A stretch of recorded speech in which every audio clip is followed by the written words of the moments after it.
Incohérence ou injustice? Rassemblement de 143 députés dans une salle climatisée, autorisée, car les députés ont une immunité parlementaire et celle à la Covid-19. Rassemblement de 102 sénateurs dans une salle fermée et climatisée, sans test de Covid-19 autorisé, car les sénateurs comme les députés ont l'immunité à la Covid-19. Rassemblement de 50 voire 100 élèves dans une salle de classe de 100 mètres carrés sans test de Covid-19 autorisé. Rassemblement de plus de 1200 étudiants dans un amphithéâtre sans test de Covid-19 autorisé.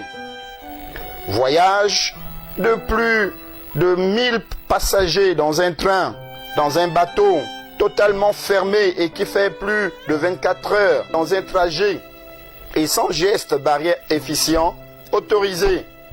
Manger dans un avion, dans un bateau, dans un train ou dans un restaurant autorisé.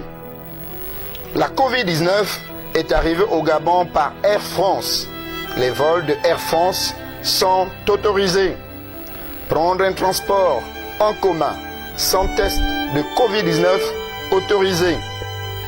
Aller au marché Montbouette sans test de Covid-19 où plus de 30 000 personnes payent en espèces leurs marchandises et articles autorisés.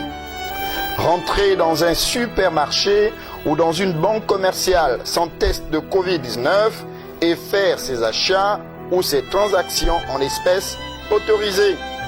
Causerie politique et bain de foule de plus de 1000 personnes sans test de Covid-19 autorisés. Chaque jour, les coiffeurs touchent les têtes de leurs clients sans test de Covid-19 autorisés. Les boulangers et les boutiquiers touchent les pains que nous mangeons chaque jour sans test de Covid-19 autorisé. Mais pour l'Église, entrer dans un lieu de culte de moins d'1 heure sans test de Covid-19 s'interdit.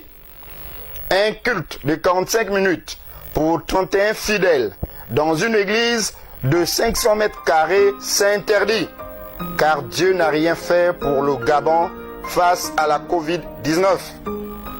Prends la Sainte Seine dans une église, c'est interdit. Payer sa dîme ou son offrande en espèces, c'est interdit. Imposer les mains aux malades dans une église, c'est interdit. Dites-nous, incohérence ou injustice? Malheureusement, dans l'histoire de la dictature égyptienne, aucun pharaon n'a jamais triomphé à la volonté de Dieu. Sachez-le, qu'aucun leader religieux, même le plus corrompu, ne pourra vous défendre. Répentez-vous, sinon Dieu vous frappera sans pitié, partant de vous-même jusqu'à la 3e, voire la 4e génération.